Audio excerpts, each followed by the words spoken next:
দুপুরের ব্যস্ত যানজটপূর্ণ রাস্তায় নিভানের গাড়িটা চলছে খুব স্বাভাবিক গতিতে। স্টিয়ারিংয়ে হাত রেখে দক্ষ এবং মনোযোগ সহকারে গাড়ি চালাচ্ছে সে। সুগভীর শান্ত নজর তার পিছঢালা ব্যস্ত রাস্তায় হলেও বিশেষ মনোযোগ পাশে বসা নারীটিতে।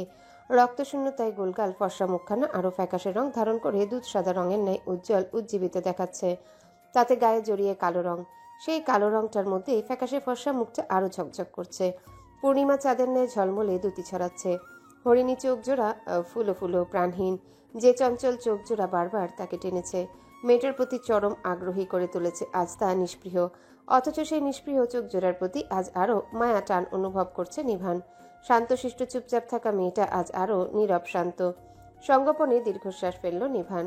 গতকাল পরিচিত অপরিচিত সকল মুখগুলো উপেক্ষা করে কৌরির দাদি আপার কাছে সহজ সরল ভঙ্গিমায় প্রস্তাব রেখেছিল সে। আমি আপনার নাতনিকে বিয়ে করতে চাই। আমি তার সকল ভালো মন্দের গার্ডিয়ান হতে চাই। আর আমি এটাও আশা রাখছি আমার রাখা প্রস্তাবে আপনি দ্বিমত পোষণ না করুন। ভদ্রমহিলা হয়তো আশা করেননি ওরকম সিচুয়েশনে বিয়ের প্রস্তাব। আশ্চর্য তো হয়েছিলেন, সাথে বিচলিত। বিচলিত হওয়ার কারণ হয়তো ওনার মনোবাসনা ভিন্ন রকম ছিল, যা ওনার চেহারায় চাহনির ভঙ্গিমার প্রকাশ পেয়েছে এবং তা নিভানের বুদ্ধিদীপ্ত নজরেও সূক্ষ্মভাবে টের পেয়েছে। তাদের বাক্যলাপের মাঝে ঘন ঘন নাহিদের দিকে তাকানো সেটা আরও স্পষ্ট করে দিয়েছিল। তবে দ্বিমত পোষণ করার স্কোপ পাননি ভদ্রমহিলা।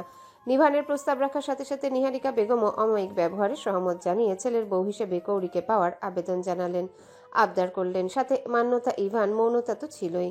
সবাই যেন ভদ্রমহিলাকে দ্বিমত পোষণ করার সুযোগই দিলেন না।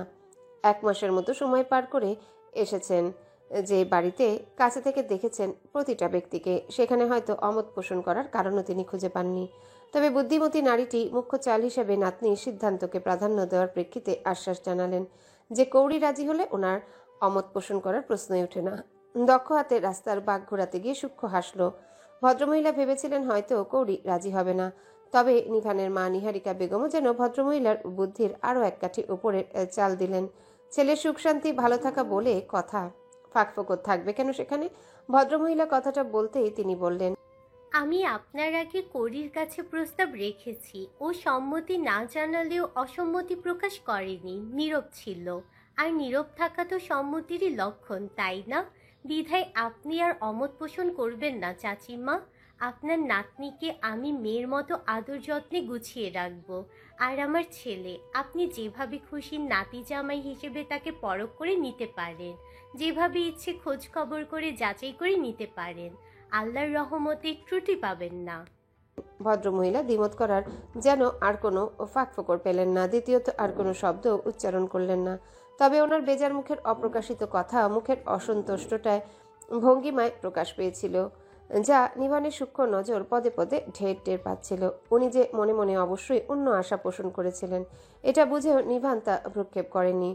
তবে প্রস্তাব যখন পারিবারিকভাবে রাখা হয়েছে এবং সেখানে সরাসরি সম্মতি না থাকলেও নীরব সম্মতি রপ্ত করা গেছে, দ্বিতীয়ত তা বিগড়ে যাক নিভান আর তা চায়নি। কৌরিকে নিয়ে কোনো রকম পার্সেন্টেজ রিস্ক সে নিতে চায়নি।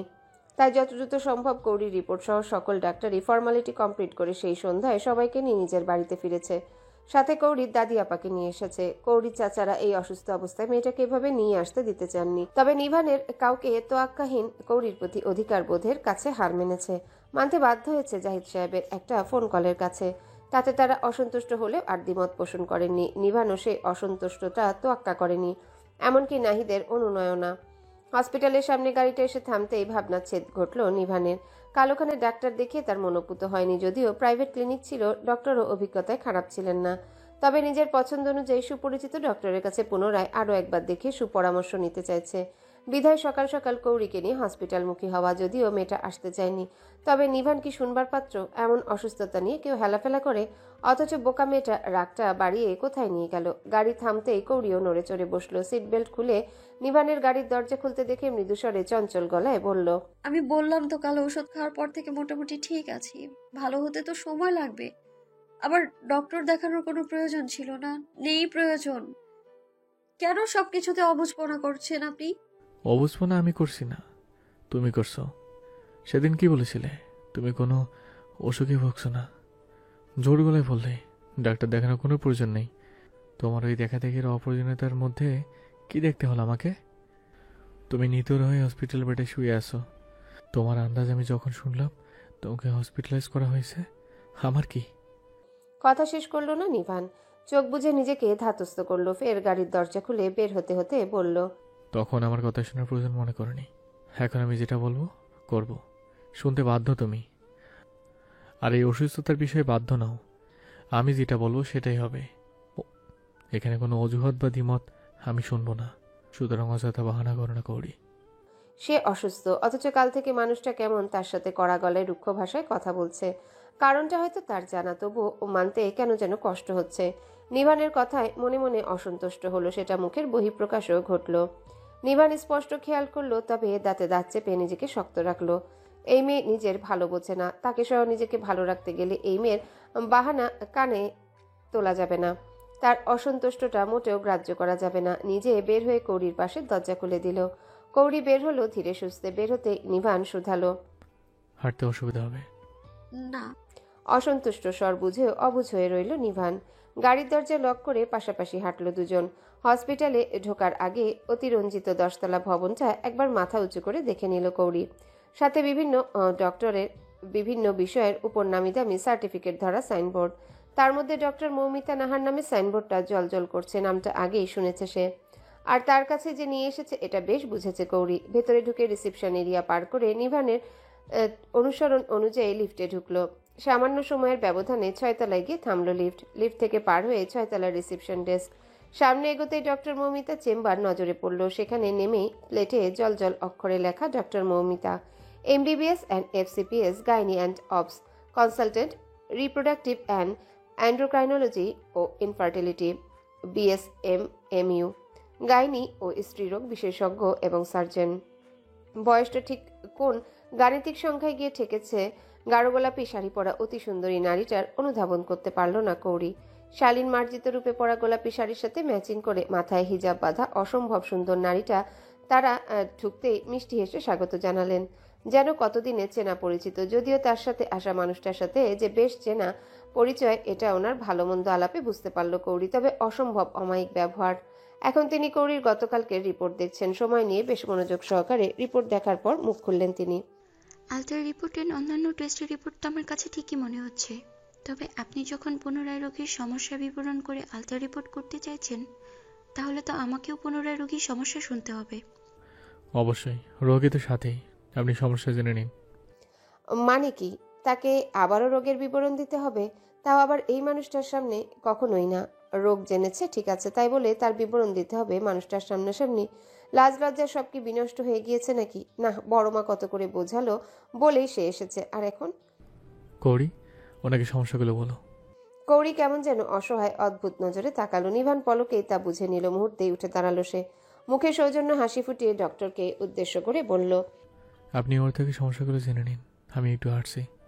দুজনকে সূক্ষ্ম নজরে খেয়াল করলেন ডক্টর মৌমিতা। নিভানের সাথে সাথেই মুহূর্তেই কৌরির দ্বিধা অস্বস্তিটা তিনিও টের পেলেন। বাচ্চা মেয়ে, যদিও ফোনে মেয়েটার সম্পর্কে নিভানের কাছে ডিটেলস আগেই জেনেছেন, তবুও নিভানকে উদ্দেশ্য করে বললেন, আপনি না ফোনে জানালেন she is your would be wife, তাহলে সমস্যা কোথায়?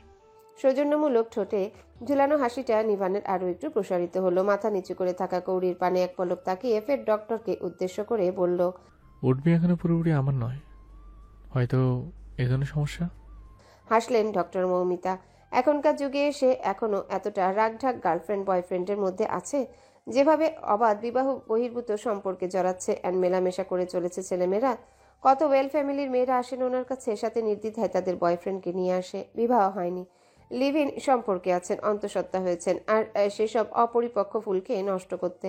যদি ওনার হাত দ্বারা এখনো এতটা অমানবিক পাপ কাজ হয়নি। মনে মনে তপ্ত শ্বাস ফেললেন।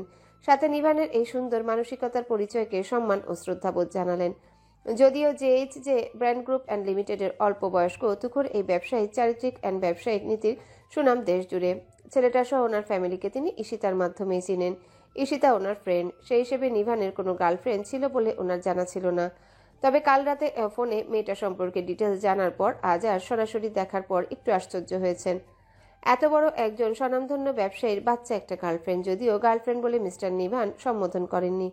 বয়সের তারতম্যটাও বেশ, যদিও দুজনকে একসাথে দেখা মাত্র নজরে পড়বে না সেই বয়সের তারতম্য। তবে পরিচয় মিললে অবাক তো সবাই হবেই। আপনি কিন্তু ভুলেও তাকে আমার গার্লফ্রেন্ড ভেবে ভুল করবেন না। এখন থেকে 2 দিন পর আপনিও কিন্তু বিয়ের নিমন্ত্রণ পাচ্ছেন। So she is my wife. এক প্রকার ধরেই নিন। তাই আমি আশা রাখছি তাকে ট্রিটটা আপনি তেমনই করবেন। দৃঢ় কণ্ঠ অথচ কোমল বার্তা আশ্বাস দিলেন ডক্টর মৌমিতা। অমায়িক হাসিটা ঠোঁটের কোণে অক্ষত রেখেই বললেন, অবশ্যই, আপনি নিশ্চিন্তে থাকুন। অ্যান্ড কংগ্রাচুলেশনস, বিয়ে করেছেন তবে। ডক্টর মৌমিতা শেষের কথার প্রেক্ষিতে চমৎকার হাসল নিভান। উত্তর যেন তাতেই মিলল। হয়তো তারই আসার অপেক্ষায় ছিল। এসে গেছে যখন, বিয়ে করতে আপত্তি কিসের? কথাগুলো মনে মনে আওড়ালেও মুখে বলল, থ্যাংক ইউ ডক্টর। আমি বাইরে অপেক্ষা করছি। প্রয়োজন বলে অবশ্যই আমাকে ডাকতে ভুলবেন না যেন। এত সময় দুজনের বাক্যলাপে কৌরি চুপ থাকলেও নিভানের কথাগুলো তাকে মানুষটার জীবনে কেমন যেন গুরুত্বপূর্ণ, আলাদা, স্পেশালি একজন একান্ত মানুষের অনুভব করালো। আচমকা চেয়ে পড়ল সে নিভানের পানে। তখনও মানুষটার বাক্যলাপ চলছে সামনের নারীটির সাথে, অথচ কৌরির ভিতরে চঞ্চল অনুভূতিগুলো আটকে আছে।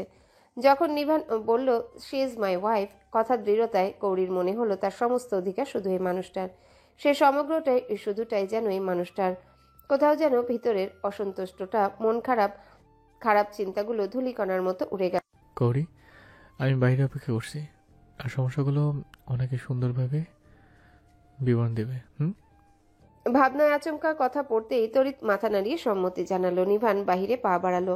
কৌরি সেদিকে এক পলক তাকিয়ে ডক্টরের দিকে ফিরতেই কেমন অস্বস্তিতে পড়ে গেল। ডক্টর মৌমিতা কেমন হাস্যোজ্জ্বল মুখ নিয়ে তার পানে তাকিয়ে আছেন। ফের কণ্ঠে মাধুর্যতা ঢেলে চলে যাওয়া মানুষটার প্রশংসায় ডুব দিলেন। ছেলেটাকে আমি অনেক দিন ধরে চিনি, আজ পুনরায় নতুনত্বভাবে আরেক ধাপ চিনলাম। সেই হিসেবে কিন্তু তুমি সৌভাগ্যবতী নারী। কৌরির বলার কিছু পেল না, তবে লজ্জা পেল। ভীষণ লজ্জায় মাথা নিচু করে নিয়ে হাঁসফাঁস করল, হাত কচলে লাল করে ফেলল। সেটা লক্ষ্য করে ডক্টর মৌমিতা প্রসঙ্গ ঘুরিয়ে বললেন, এবার ডিটেলসে জানা যাক, সমস্যা কি?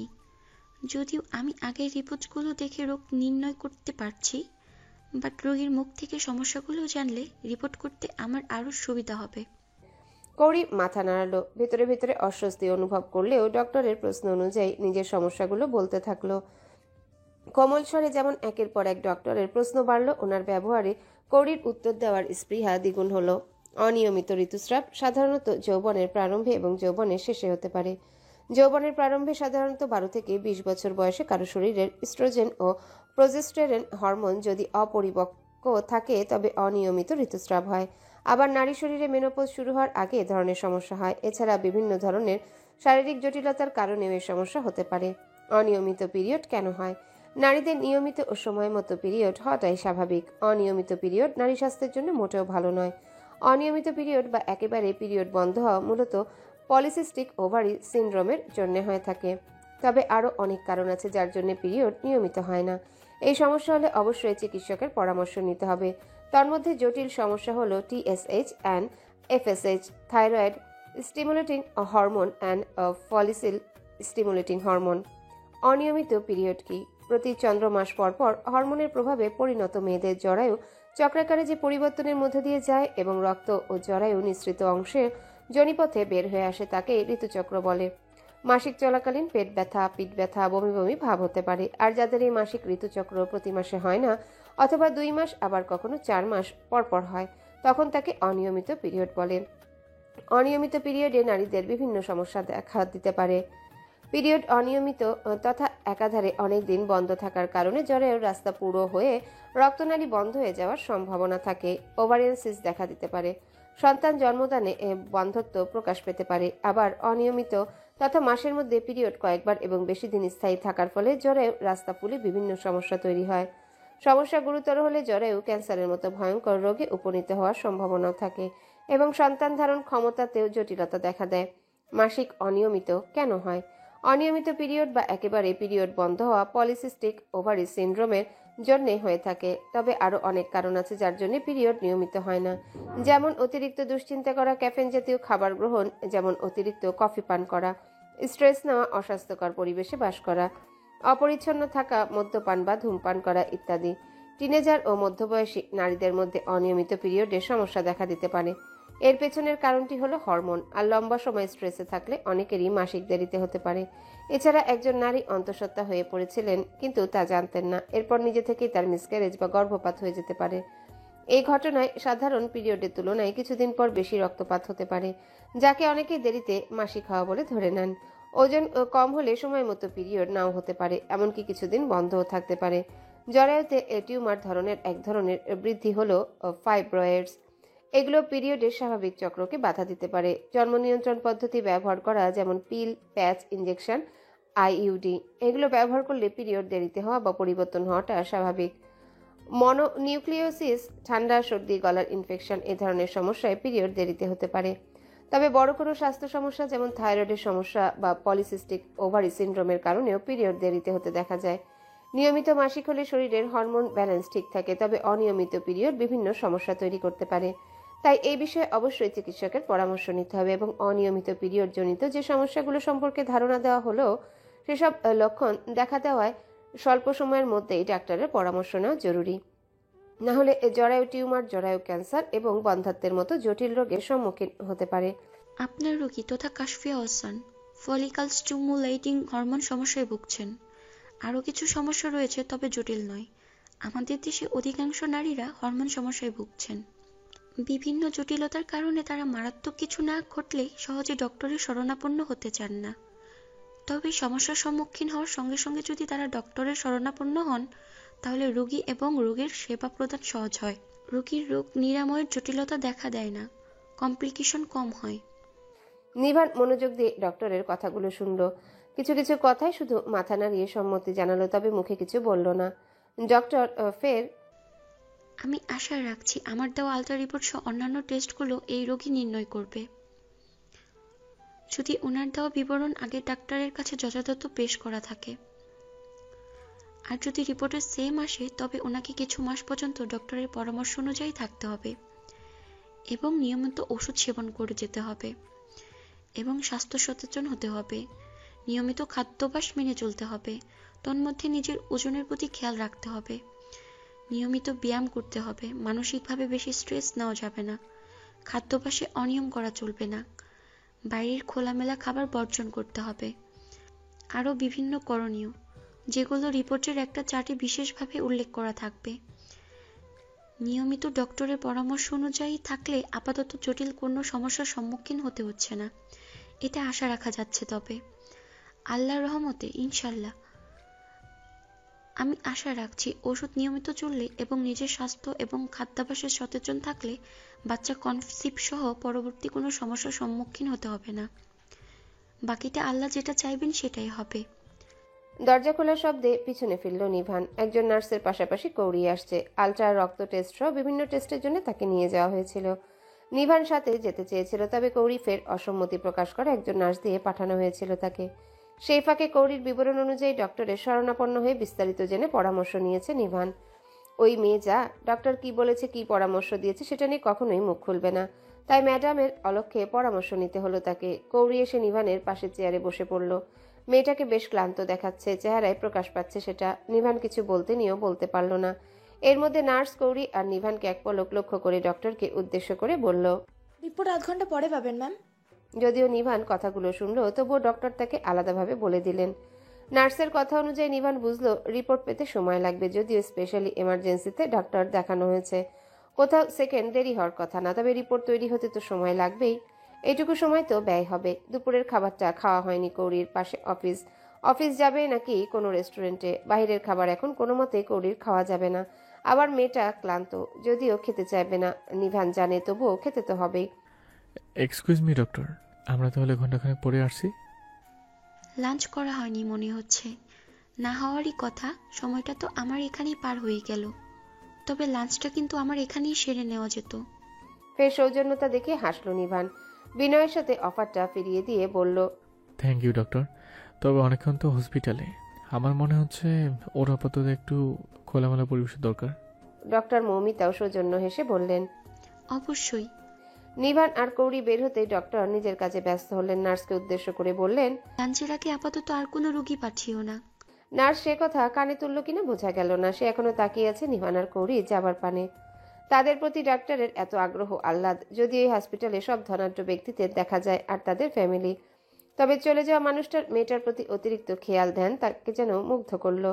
মানুষটাকে সে চেনে, সেই প্রেক্ষিতে এ প্রশ্ন শুধালো, ম্যাম, একটু আগে রোগীর সাথে জেনেছিলেন উনাকে আমার খুব চেনা চেনা লাগছে। অ্যান্ড আমাদের হসপিটালের সামনাসামনি 11 তলার যে ভবনটা। হঠাৎই মনে পড়ায় ডক্টর মৌমিতার মুখের কথা কেড়ে নিয়ে বেশ মুগ্ধ উচ্ছ্বসিত গলায় নার্সটা বললেন, উনি যে গ্রুপ অ্যান্ড লিমিটেডের সিইও নিভান আউসাফ আহমেদ। আজ ফর্মাল ড্রেস আপ ছাড়া ছিলেন বলে হঠাৎই চিনতে পারিনি, তবে গার্লফ্রেন্ডের প্রতি উনি বেশ খেয়ালি, যত্নশীল। গার্লফ্রেন্ড নয়, উড বি ওয়াইফ। 2 দিন বাদেই বিয়ে। নিভার নামের লম্বা চওড়া হ্যান্ডসাম লোকটাকে মাঝে মধ্যে দেখে নিপা, তবে দূর থেকে। গায়ে শ্যামবর্ণ মায়াময় রংটার সাথে ফর্মাল ড্রেস আপে মাঝে মধ্যে লোকটাকে যখন দেখে মনটা পুলকিত হয়, নজর আকর্ষিত হয়। তবে ওর বাইরে ভাবা পাপের সাথে সাথে উদ্ধত, তাই ভাবনা ওই পর্যন্তই। তাদের হসপিটালের অনেক নার্স, এমনকি সদ্য হওয়া ডাক্তারানীগণ ওনার ব্যক্তিত্বে মুগ্ধ। রঙে চাপা হলো সেই সৌন্দর্যের কথা সবার মুখে মুখে। লোকটা বিয়ে করছে, মেয়েটাকে একটুখানি মনে হলো না? ডক্টর দেখিয়ে বাড়িতে ফিরতে ফিরতে সন্ধ্যা নেমে গেল কৌরিদের। বাড়িতে ফিরতে এত দেরি হতো না, কিন্তু মানুষটা দুপুরের খাবারটা খেতে কোথায় নিয়ে গেল তাকে? এক গ্রহ থেকে আরেক গ্রহ। এর চেয়ে বরং বাড়ি এসে খেয়ে দিয়ে রিল্যাক্সে যেতে পারতো তারা। কোথায় ডক্টরের চেম্বার আর কোথায় ত্রিনয় ভাইয়ার রেস্টুরেন্ট। পাক্কা 45 মিনিট লেগেছে যেতে, তার বেশি ছাড়া কম নয়। তাদেরকে দেখে তো ত্রিনয় ভাইয়া খুশিতে গদগদ। এর আগেও দেখা সাক্ষাৎ সহ টুকটাক কথা হয়েছে কৌরির সাথে তার। মানুষটা তন্ময়ী আপুর মতোই অমায়িক মানসিকতার। দেখা হলে বিনয়ের সাথে একদম নিজের বোনের মতো ট্রিট করে। আজও তার ব্যতিক্রম হলো না। সে অসুস্থ জেনে নিজ হাতে স্বাস্থ্যসম্মত রান্না করে খাওয়ালেন, হয়তো এজন্যে ওনার এখানে নিয়ে যাওয়া। শেফ হিসেবে দারুণ তিনি। উচ্চশিক্ষিত একজন মানুষ, যার বাহিরে ডিগ্রি আছে। ভালো উচ্চপদস্থ কোনো চাকরি বাকরিতে যোগ দিতে পারতেন, অথচ তা না করে কি নির্দ্বিধায় নিজের প্যাশনের মধ্যে ডুবে আছেন। যেন এই শেফ নামটাতে মহা সুখী তিনি। খাওয়া শেষে দুই বন্ধুর মধ্যে বেশ রমরমা আড্ডা চলল, যদিও কথা ত্রিনয় ভাইয়াই বলেছেন। উত্তরস্বরূপ সামনের মানুষটা শুধু পাল্টা উত্তর দিয়ে গেছেন। কিছু নিয়ে হয়তো ত্রিনয় ভাইয়ার উপর অসন্তুষ্ট। না হলে ত্রিনয় ভাইয়ার উপস্থিতিতে তাকে এতটা চুপচাপ কৌরি কখনো দেখেনি। দুই বন্ধুর বেশ দৃঢ় ও বন্ধন দেখেছে। রেস্টুরেন্টের রিসেপশন এরিয়ার পাশাপাশি আলাদা একটা গার্ডেন আছে। সেখানে বিভিন্ন ইনডোর গাছসহ মাছের বিশাল বিশাল ভিন্ন অ্যাকোরিয়াম রাখা আছে। দুই বন্ধুর কথোপকথনের মধ্যে না থেকে সেখানে গিয়েছিল কৌরি। ঘুরে ফিরে যখন তাদের মধ্যে ফিরে এলো, দেখলো দুজনার মুখ থমথমে ভার। সামান্য সময়ের মধ্যে কি কথা হলো বুঝলো না কৌরি, তবে কিছু একটা তো হয়েছে এটা বেশ বুঝেছিল। তবে তার সামনে আর পর্যালোচনা না করার কিছু বুঝে উঠতে পারেনি। তার উপস্থিতি থমথমে পরিস্থিতি কাটিয়ে খুব স্বাভাবিকভাবেই বিদায় নিয়ে চলে এলো তারা। অবশ্যই চলে আসার ত্রিনয় ভাইকে উদ্দেশ্য করে মানুষটা কেমন শান্ত স্বরে কিছু কথা বলে এসেছিল, যা কৌরি সম্পূর্ণ বোধগম্য হয়নি। অদ্ভুত গলায় শুধু বলেছিলেন, ট্র্যাশমেতি নয়, আমি আমার সকল না পাওয়া ইচ্ছাগুলো ভুলে গিয়েছি শুধু ওকে পেয়ে। যা আমি আমার এতদিনের হাজার সফলতার মধ্যেও নিজের বিসর্জন দেওয়া ইচ্ছা, আকাঙ্ক্ষা, ব্যথা ভুলতে পারিনি। না পাওয়া মন খারাপগুলো এক নিমিষে কেমন করে যেন ভুলে যেতে বাধ্য হয়েছে। তোকে বর্ণনা দেওয়া সত্যিই সম্ভব নয়। জানি জীবন মানে সবার কাছে একই রকম ডেফিনেশন নয়। আলাদা আলাদা যুক্তি তর্ক আলাদা, রুচিবোধ আলাদা, আলাদা শখ স্বপ্ন আলাদা। এছাড়াও হয়তো জীবন মানে সফলতার চূড়ান্ত পৌঁছানো। আমি সফলতা একটু হলে সুইচিত, এজন্য জীবন মানে আমার কাছে ভিন্ন ডেফিনেশন মনে হচ্ছে। তবে আমার কাছে যেটা মনে হচ্ছে সেটাই বলছি তোকে। হয়তো হারিয়ে যাওয়ার পর হারিয়ে যাওয়া জিনিসের মর্ম বোঝা যায়, তবে উচিত নয় কি হারিয়ে যাওয়ার আগে নিজের জীবনের সাথে তাকে জড়িয়ে নেওয়া, তাকে নিজের জীবনের মূল্যবান জায়গাটা করে দেওয়া। আমার মনে হয় মনের মতো উত্তম সঙ্গিনী হলে পৃথিবীতে আর কিছুই চাই না। ক্ষণিকের জন্য নাকি দীর্ঘস্থায়ী ভাবনা জানি না, তবে তেমনটা মনে হচ্ছে আমার। মাকে দেখেছি তো, আমি চেয়েছিলাম আমার জীবন সঙ্গীও তেমনটা হোক, তাই ভাবনাটা আমার উত্তম সঙ্গীতে আটকে গেছে। সফলতা নয়, সফলতা তো পরিশ্রমের অর্জিত ফল। পুরুষ মানুষ যখন পরিশ্রম করে সৃষ্টিকর্তা বাধ্য হন সফলতা দিতে, তাই উত্তম সঙ্গিনী আগে। যাই হোক, আমি বাড়িতে যাওয়ার আগে তোকে যেন বাড়িতে গিয়ে পাই। হাসছি। সেখান থেকে ডক্টরের কাছে গিয়ে রিপোর্ট নিয়ে পুনরায় ডক্টর দেখে বিভিন্ন পরামর্শ নিয়ে বাড়ি আসতে আসতে সন্ধ্যা। ত্রিনয় ভাইয়ার সাথে ওরকম অদ্ভুত কথাবার্তা হওয়ার পর থেকে মানুষটা কেমন চুপচাপ হয়ে রয়েছে। কৌরির মনে কৌতূহল জাগলেও প্রশ্ন করা হয়ে ওঠেনি তার। সন্ধ্যায় মাগরিবের আজানের পর গাড়িটা যখন বাড়ির গেটে ভিড়ল, বাড়ির ভেতর বাহিরের চিত্র দেখে কৌরির চোখ কপালে উঠল। বিস্মিত হওয়ার কয়েক ধাপ পেরিয়ে একবার নিভানের মুখের দিকে তো একবার বাড়ির ভেতর সহ আশপাশটায় নজর দিল। কয়েক ঘন্টা বাড়িতে নেই, তার মধ্যে পুরো বাড়ি সাজসজ্জা পাল্টে গেল। সত্যি কি তবে বাড়ির বাইরে নজর কাড়া অতি সাজসজ্জায় যতটা না অবাক বিস্মিত হলো, বাড়ির ভেতরে গিয়ে ততটাই হতবাক হলো কৌরি। বাড়িতে যেন পরিচিত অপরিচিত আত্মীয় স্বজনের মেলা বইছে। যাদেরকে ইভান ভাইয়ার বিয়েতে দেখেছিল সে, সবাই যেন উপস্থিত। সবাই, আরও কিছু অপরিচিত মুখ আছে যাদেরকে কৌরি চেনে না। হতবাক নজর ড্রয়িং রুমে চা নাস্তায় ডুবে থাকা মানুষগুলোর পানে স্থির রেখে মেন দরজায় দাঁড়িয়ে পড়ল। বাহিরের লন এরিয়ায় ফুলে সজ্জিত স্টেজ, ফুলের বাগান সহ বিভিন্ন গাছগুলোতে মরিচবাতি ঝলকানি, চারিপাশ পরিপাটি সাজ সাজ রব। এত আত্মীয় স্বজনের ভিড়, কারণটা বুঝে হঠাৎই কৌরির অস্বস্তি বাড়ল। লজ্জায় ভিতরে ভিতরে নুইয়ে পড়ল। এত কিছু এত অল্প সময়ের মধ্যে ম্যানেজ করলো কি করে মানুষটা? যদিও মানুষটা কখন কি করে বুঝে ওঠা মুশকিল, তবে তিনি তাকে বিয়ে করতে চাইলেন আর সবাই নির্দ্বিধায় তা মেনে নিল। জাহিদ আঙ্কেল মেনে নিলেন। তার চেয়ে বড় কথা, কাল প্রস্তাব রাখলো মানুষটা। সেই রাতটা পার করে আজ দিনটা গড়িয়ে কেবল সন্ধ্যা। তার মধ্যে আত্মীয় স্বজনের ভিড়, বাহিরের সাজসজ্জা, সবকিছু এত সহজে হয়ে গেল কি করে? মানুষের তো মেয়ে দেখতে ফ্যামিলি নির্বাচন করে সিদ্ধান্ত জানাতেই সময় লেগে যায় মাসের উপরে। সেখানে একটা রাত আর গোটা দিনের মধ্যে সর্বসম্মতি নিয়ে আয়োজন কমপ্লিট। মানুষটার মুখে বলা দুদিন বাদে আমাদের বিয়ে কথাটা সিরিয়াসলি নেয়নি কৌরি। সত্যিই নেয়নি। তখন মনে হয়েছিল মানুষটার কথা না মানায় তার উপর রাগান্বিত হয়ে কথাটা বলেছে। আজ যখন ডক্টরের চেম্বারে দৃঢ়তার সহিত ডক্টরকে জানালো দুদিন পরে আপনিও কিন্তু নিমন্ত্রণ পাচ্ছেন, তখনও কথাটা সিরিয়াসলি মনে হয়নি কৌরির। ভেবেছে কথার কথা বলেছে, তবে বিয়ে যে তাদের হবে, মানুষটা তাকে জীবনেও ছাড়বে না এটা কৌরি জানে। সে তার মধ্যে যতই ত্রুটি থাকুক তাকে ছাড়বে না, এটা সে ভালোভাবে বুঝতে পেরেছে। তাই বলে নিজের কথার সত্যায়িত্বতা বজায় রাখতেই এত দ্রুত পদক্ষেপ। গা ঝাড়া দিয়ে সমস্ত শরীরে ঝিমঝিমানি দিয়ে কম্পন বয়ে গেল কৌরির। ক্লান্ত শরীরে তা ভালোভাবে উপলব্ধি করতে পারল। হৃদযন্ত্রটা বেড়ে গিয়ে একটু একটু করে অস্বাভাবিক হতে লাগলো। আর সেই অস্বাভাবিকতা বাড়িয়ে দিল ড্রয়িং রুমে বসা কিছু পরিচিত মুখ। কৌরিকে দেখতে যেন মৌমাছির মতো তারা হামলে এসে পড়ল। চারিপাশ থেকে জড়িয়ে ধরে কত উল্টাপাল্টা বলে ফাজলামো করতে লাগলো। তার মধ্যে মান্যতা উচ্ছ্বসিত কণ্ঠে বলল, সারপ্রাইজ অ্যান্ড কংগ্রাচুলেশন, আমাদের বাড়ির বড় বউ শাদি মোবারকে। হতবাক কৌরি তখন মান্যতা, মৌনতা, ঈশিতা, তন্ময়ীর বেড়াজালে আবদ্ধ। আরও কিছু মুখ চেনা মেয়ে যারা নিভান নামক মানুষটার মামাতো বোন আত্মীয়। সকলের মধ্যমণি হয়ে হতবাক হয়ে দাঁড়িয়ে আছে সে। বিস্ময় কাটাতে পাশে তাকালো। কই, মানুষটা তো নেই। তার সাথেই ছিল তো, তবে গেল কোথায়? মুখটা উঁচু করে সামনে তাকাতে সিঁড়িপথ ধরে উঠতে থাকা নিভানকে নজরে পড়ল। উঁচু লম্বা মানুষটা মেরুদণ্ড কাটার মতো সোজা রেখে সিঁড়ির ধাপে ধাপে পা রেখে উপরে উঠে চলেছে। হাতে তার ডাক্তারের কাছ থেকে প্রাপ্ত কৌরির এক গাদা রিপোর্ট, সাথে কৌরির ফোনটাও। কৌরি হতবিহ্বল চোখে তার উপরে উঠা দেখতে থাকলো। হঠাৎই একে একে সিঁড়ির ধাপ পেরিয়ে উপরে ওঠা মানুষটা থমকে দাঁড়ালো। যেন সে কৌরি তাকিয়েছে এটা কোনো যন্ত্র দ্বারা অনুভব করতে পারল। পিছে ফিরে কৌরি হতবাক বিস্মিত নজরের দিকে তাকিয়ে মানুষটা চমৎকার হাসলো। সে হাসিতে যেন স্পষ্ট জানান দিল, আমাকে তুমি ভুল চিনেছ, আমি এমনি এমনি কখনো কিছু বলি না। চমৎকার সেই হাসিতে কৌরি আরও বিস্মিত হলো, আকর্ষিত হলো বটে। বিস্মিত নিষ্পলক নজর এবার মুগ্ধ হয়ে তাকিয়ে রইল শ্যামবর্ণ হাস্যোজ্জ্বল মুখে। কি মায়া ভরা আদল, পৃথিবীর শ্রেষ্ঠ চেহারার ব্যক্তি বলে মনে হলো। কৌরির মনের খবর বুঝলো কি বুঝলো না, সিঁড়িতে দাঁড়িয়ে থাকা মানুষটা হাসি যেন তার উপচে পড়তে লাগলো।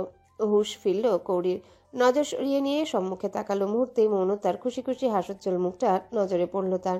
তৎক্ষণাৎ উৎফুল্ল কণ্ঠে মৌনতা বলল, জানো, যেদিন তুমি এই বাড়িতে এলে আমি মনে করেছিলাম দাদা ভাই বউ নিয়ে এসেছে। পরে যখন শুনলাম তুমি দাদা ভাইয়ের বউ নও, খুব মন খারাপ হয়েছিল। এবার সত্যি তুমি দাদা ভাইয়ের বউ হচ্ছ, আমি এত এত খুশি। হাত প্রসারিত করে বাচ্চা মশারে কথাগুলো বলতেই মিষ্টি করে হেসে দিল কৌরি। সাথে লজ্জা পেয়ে মাথা নিচু করে নিল। একে একে সবাই উচ্ছ্বসিত হয়ে যার যার তাকে নিয়ে ভালো লাগা ভালোবাসা অনুভূতিগুলো ব্যক্ত করতে লাগলো। ঈশিতাও বাদ গেল না, কেমন মায়া ভরা কণ্ঠে বলল, ইস, আমাদের নিভানের বাচ্চা বউ। নিভান মানুষটা তার গোটা বংশের আপন আত্মীয় স্বজনের কাছে কতটা প্রিয় একজন মানুষ। কৌরি এই 4 মাসে দেখেছে, বুঝেছে, জেনেছে। প্রত্যেকটা মানুষের মধ্যমণি যেন সে। নিভান বলতে তাদের কাছে যেন চাঁদের টুকরো।